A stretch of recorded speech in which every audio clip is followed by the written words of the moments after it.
Hey there, everyone! Welcome back to our channel. If you're passionate about data science, machine learning, or optimization techniques, you're in the right place. Today, we're diving deep into the fascinating world of optimization strategies, specifically focusing on two popular methods, random search and Bayesian optimization. So, grab your notebooks and let's get started. Now, you might be wondering, what's the difference between random search and Bayesian optimization, and when should I use one over the other? Great question. Let's break it down.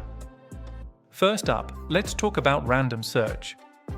As the name suggests, this method involves randomly selecting combinations of hyperparameters to evaluate a model. Imagine you're trying to bake the perfect cake.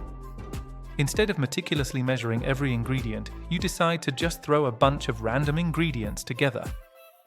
Sometimes you might get a delicious cake, and other times, well, let's just say it might not be edible. In the context of machine learning, random search is straightforward. You define a range for each hyperparameter, and the algorithm samples values uniformly at random from these ranges. For instance, if you're tuning a model's learning rate, you might choose values between 0.001 and 0.1 at random. One of the key advantages of random search is its simplicity. It's easy to implement and can sometimes yield surprisingly good results, especially when you have a large search space. A study by Bergstra and Bengio in 2012 found that random search outperformed grid search in many cases, especially when the hyperparameter space was large. However, the downside is that random search can be inefficient. Since it selects parameters randomly, it might take a long time to stumble upon the best combination.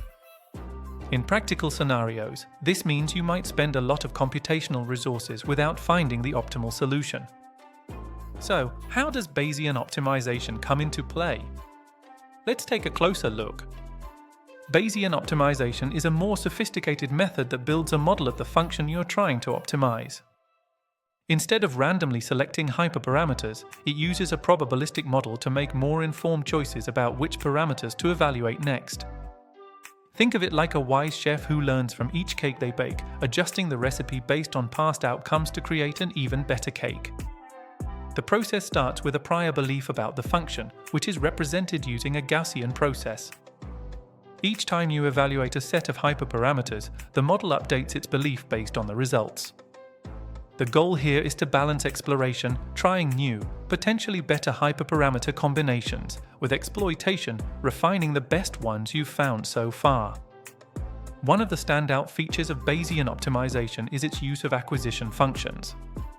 These functions help decide where to sample next by assessing the trade-off between exploration and exploitation. Popular acquisition functions include expected improvement and upper confidence bound. This method is particularly effective for optimizing expensive functions, such as those encountered in hyperparameter tuning. For example, in a machine learning model where training time is long, Bayesian optimization can save you time and resources by avoiding unnecessary evaluations. In a 2016 study, researchers showed that Bayesian optimization could reduce the number of function evaluations needed to find optimal hyperparameters by up to 90% compared to random search. That's a significant improvement. So, to summarize, random search is simple and effective for larger search spaces but can be inefficient. On the other hand, Bayesian optimization is smarter and more efficient, especially for expensive evaluations, but it can be more complex to implement.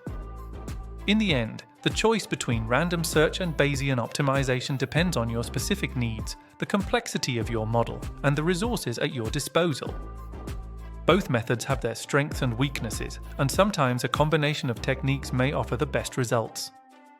If you found this video helpful, don't forget to give us a thumbs up and subscribe for more insights into data science and machine learning. Also, let us know in the comments, have you used random search or Bayesian optimization in your projects? We'd love to hear your experiences. Until next time, keep exploring the world of data and happy optimizing.